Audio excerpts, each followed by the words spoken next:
right, good afternoon. My name is Zach Springfield, and I am here representing the PCAOB's Division of Enforcement and Investigations. So I have the privilege of working with the division's highly dedicated and talented accountants, attorneys, and other professionals serving the board's goal to protect investors. The division is authorized to investigate registered public accounting firms and associated persons for noncompliance with the Sarbanes-Oxley Act, our rules, and those of the Securities and Exchange Commission, along with other laws, rules, and professional standards governing the audits of issuers, brokers, and dealers.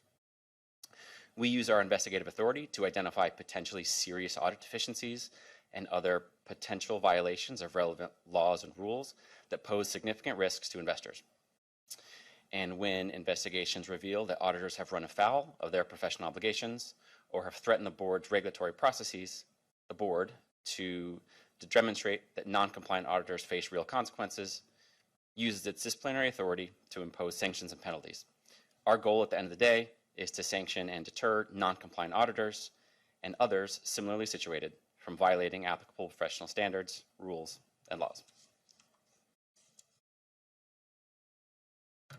So today I'd like to discuss the following. First, I'd like to talk about some enforcement statistics for the program as of the 20th anniversary of the Sarbanes-Oxley Act, as well as some recent remarks made by Chair Williams on the enforcement program and enforcement sanctions. I'm going to talk a bit about the effects of suspensions and bars and some of the consequences of allowing a barred or suspended individual from associating or to associate with a registered firm. I'll talk briefly about our coordination with the Securities and Exchange Commission, both the board broadly and the Division of Engagement, or Division of Enforcement and Inspections, or Investigations specifically. And then finally, throughout my presentation, I'm going to talk a bit about some settled matters involving quality control violations, violations of the PCAOB attestation standards, as well as some other noteworthy settlements that have occurred in the past 2 years. I think I also missed, I'm going to talk a bit about our program outlook for the year ahead.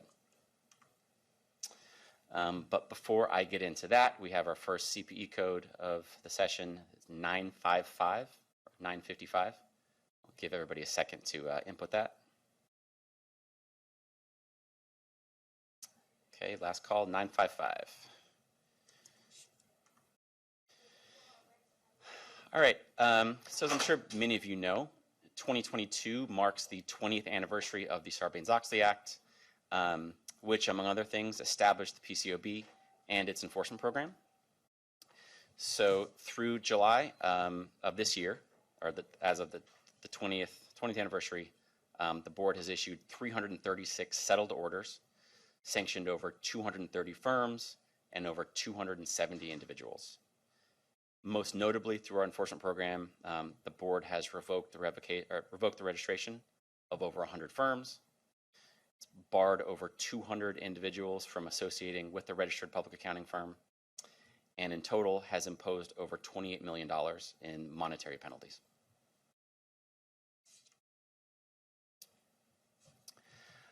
Our new chair, Chair Williams, has a background in enforcement, and so it should be no surprise that the Division of Enforcement has been an area in which she has focused much of her attention. In addition, the board's recent strategic plan has called for rigorous enforcement and imposing more significant sanctions. So given that emphasis, we would certainly expect that future settlements of violations of our rules and standards will contain more significant sanctions and higher monetary penalties than they have in prior years.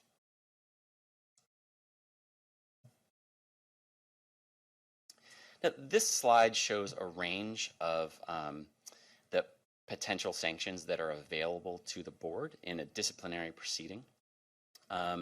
Some of the items at the top of the list are some of the more, I think, commonly known or commonly associated with our enforcement actions. Those include monetary penalties, bars, suspensions, and firm revocations.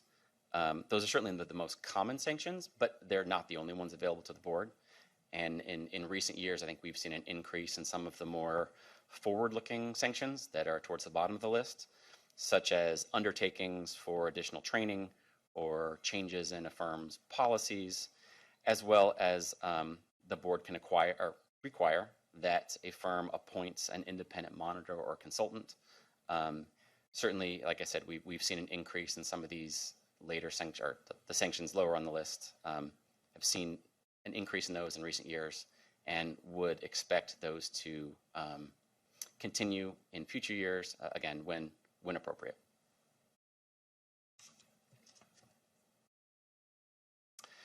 Speaking of bars and suspensions, it's critical to understand their effect, even if you don't yourself plan to be subject to one. And the reason for that is that we have seen a number of instances where a firm or an individual has been sanctioned for allowing a suspended or barred individual for improperly associating with a registered firm. I'd also like to note that in addition to association with the registered firm, it's also unlawful for an individual serving a PCAOB bar or suspension to associate with an SEC issuer or an SEC registered broker or dealer in any accountancy or financial management capacity. And likewise, it's unlawful for those types of entities to permit a person serving a bar or suspension to associate with that entity.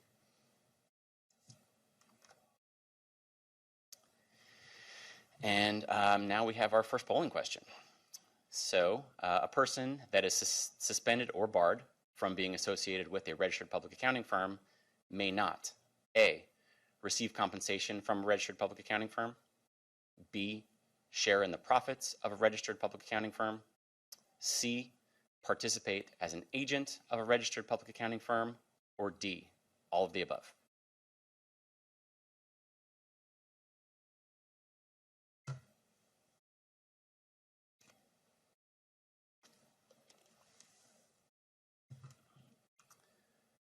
Okay, and it looks like the majority of you got that one correct. The answer is D, all of the above.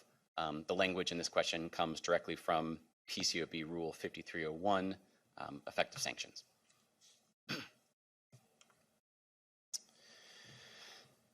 So continuing on the topic of violating bars and suspensions, I'd like to talk about a recent matter involved, the matter of MJF and Associates, which is a settled order from last year in 2021.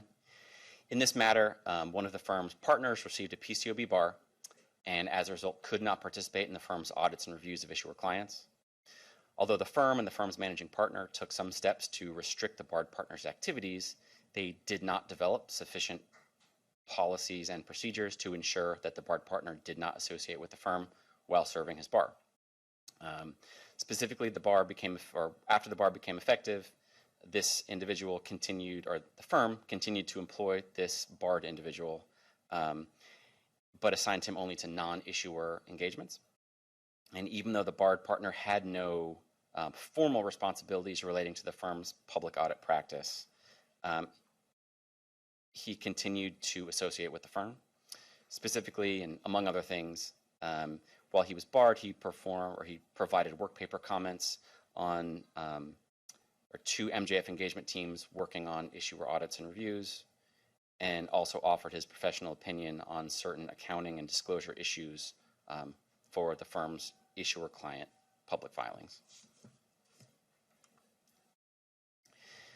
As a result of these violations, the board imposed a civil monetary penalty, a revocation of the firm's registration with the right to reapply after 1 year, and a bar of the firm's managing partner with the right to reapply after 1 year.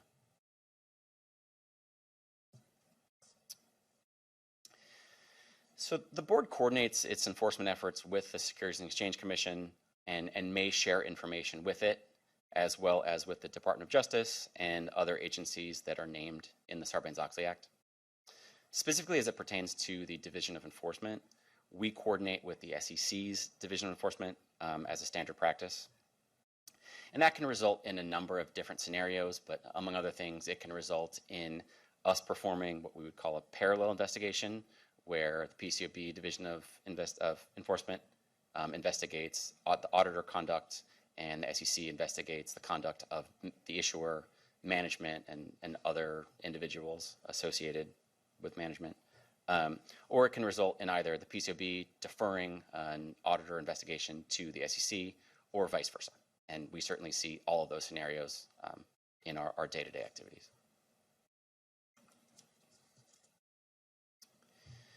Now, in terms of outlook, or the outlook for the Division of Enforcement in, I said, the remainder of 2022 and into next year, it's similar to our program outlook that we've discussed in prior small business forums. But I would say this year that the biggest difference is our increased emphasis on imposing significant sanctions for misconduct. So the Division of Enforcement continues to prioritize investigations that involve significant audit violations, which present risks to investors. We continue to prioritize matters that threaten or erode the integrity of the board's regulatory oversight processes. And finally, we continue to prioritize matters that involve significant auditor independence violations.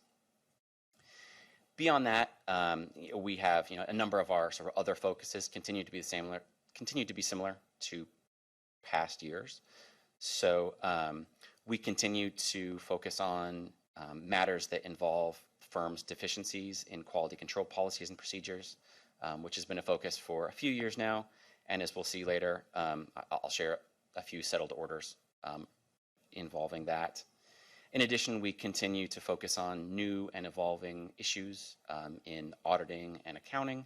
So that would include, but certainly not be limited to, cryptocurrency and the cannabis industry. In addition to that, something that certainly has been a focus in the last year or so has been expanding the types of cases that we pursue. So that would include cases for single acts of negligence where the conduct is serious and resulted in investor harm, and as well as cases brought under new rules that we haven't previously charged.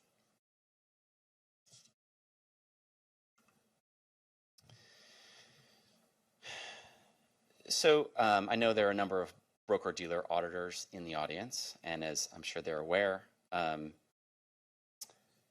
excuse me, got ahead. As I mentioned earlier, since at least 2019, the Division of Enforcement has been specifically focused on matters involving deficiency in firms' quality controls and policies. So firms have a responsibility to ensure that their personnel comply with the applicable professional standards and regulatory requirements for performing issuer audits. And likewise, by having a proper system of quality control, that provides a firm with reasonable assurance that they will in fact comply. During the past 18 months or so, the board has settled 11 matters involving violations of quality control standards. That includes both U.S. and international firms, and it encompasses all 5 areas of the quality control standards. So over the next few slides, we'll take a bit more of an in-depth look at a few of these matters. So the matters on the slide here are 3 matters I'd like to highlight involving violations of QC standards. The board has settled each of these in the past 18 months or so, like I said. I want to highlight these because these particular matters involve firms that failed to remediate long-standing deficiencies in their quality control.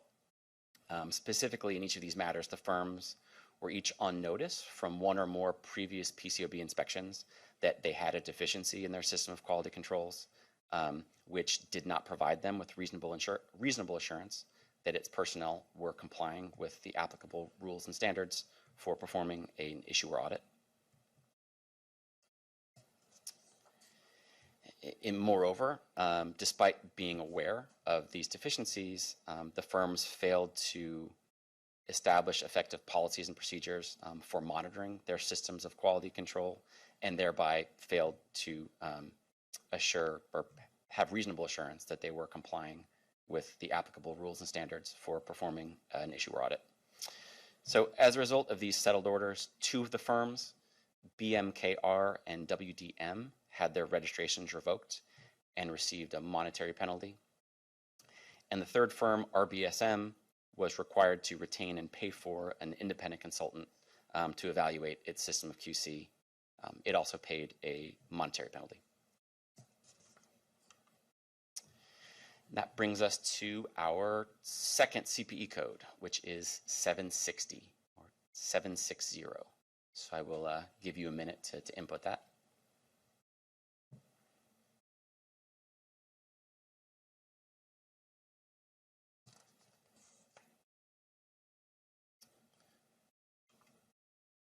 Okay, moving on. Switching gears a little bit, and I'm going to talk specifically about the PCAOB's attestation standards. So, as I alluded to before, for the broker-dealer auditors in the audience, they're aware that the Dodd-Frank Act expanded the PCAOB's oversight to include audits of SEC-registered brokers and dealers.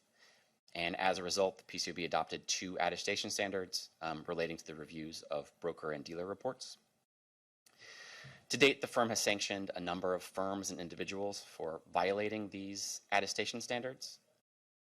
Most recently, we have 2 settled orders. The first being the matter of Moray, Nee, Buck, and Oswald, which settled in last year, and the matter of Citrin Cooperman and Company, which settled in May of this year. And I would note that both of these matters involved violations of the PCAOB attestation standard AT number 1, which is also known as the examination standard. In the matter of Citrin Cooperman and Company, the engagement partner on this audit, which was an audit of a carrying broker-dealer, failed to sufficiently evaluate the broker-dealer's internal controls over compliance, as well as compliance with reserve requirements in 2 consecutive annual audits. So more specifically, the engagement partner failed to obtain an understanding of the broker-dealer's key controls around compliance with the possession and control requirements, and also failed to test whether the broker-dealer's accounts were appropriately classified as customer accounts. In these 2 audits, the respective engagement quality reviewers failed to properly evaluate whether the engagement team's conclusions with respect to audit areas were sufficient, and the firm itself violated quality control standards for failing to ensure that the work was assigned to personnel having the training and proficiency required for the work. And specifically, this was based on the firm being aware from an inspection that occurred prior to these audits that the partner had deficiencies in his work. So as a result of this settled order, the engagement partner was suspended for 1 year with a practice limitation for 1 additional year. He also paid a civil monetary penalty and was required to take some additional training as an undertaking. The EQRs, or each of the EQRs, received a 1-year practice limitation and paid a civil monetary penalty, as well as they were required to take some additional training.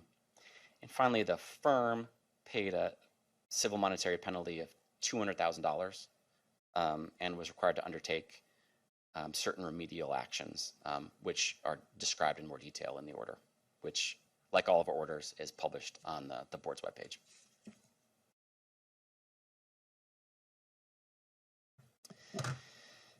The 3 matters shown on this slide represent just some other recently settled matters that I think are important or interesting, and they highlight just some of the issues that we're seeing in the enforcement space and have seen in the past couple years.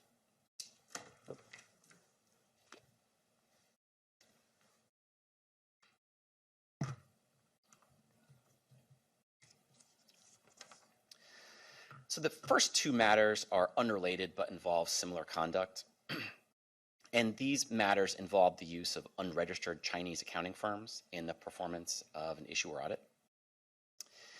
So in the first matter involving JLKZ CPA and Jimmy P. Lee, this firm issued audit reports on 2 issuer audits, even though it was not in a position to express those opinions.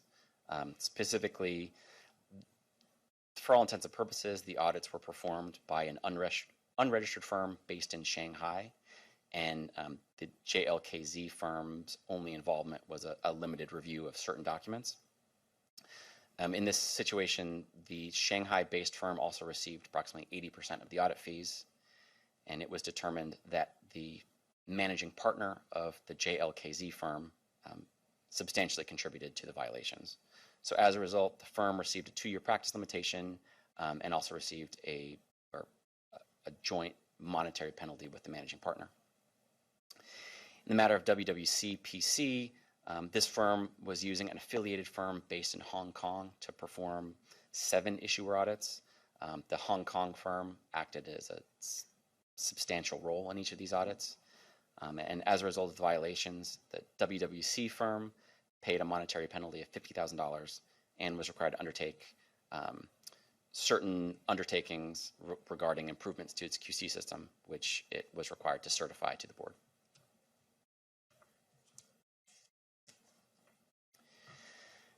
The final settled order that I'd like to discuss today is the matter of PricewaterhouseCoopers LLP, or PwC Canada, which was approved by the board in February of this year. This matter pertains to widespread cheating by firm personnel on mandatory internal trainings. And it's one of a number of recent enforcement actions that have been taken by the SEC and the PCAOB against large global firms for similar conduct.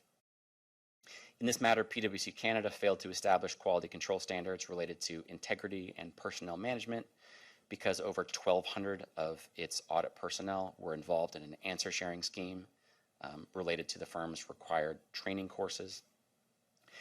And specifically, the answers to these tests for the trainings were made available to firm personnel on the firm's shared network drives, and the firm's system of quality control did not identify this widespread misconduct. So as a result of the order, PwC Canada paid a monetary penalty that was fairly substantial of $750,000 and was also required to take certain remedial actions to address its QC failures.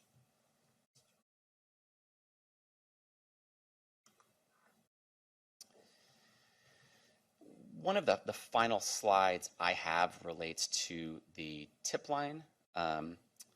So the board's tip line is managed by the Division of Enforcement and Investigations, and it's an important facet to our work to ensure investor protection. If you have a tip or a referral regarding auditor misconduct, we would absolutely encourage you to reach out to us through any of these methods.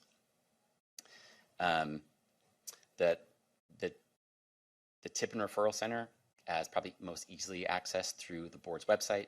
Specifically, it's on the Division of Enforcement landing page, and then there's a very clear link to the Tip Center. With that, I have one final polling question. So the Sarbanes-Oxley Act requires that monetary funds collected by the PCAOB as a result of enforcement actions be used to fund scholarships for accounting students. How many scholarships were awarded in 2022? Was it 74? Answer A. Answer B, 128.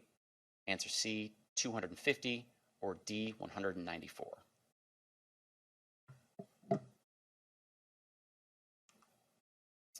Okay, and the answer, which it looks like most of you got, was 250.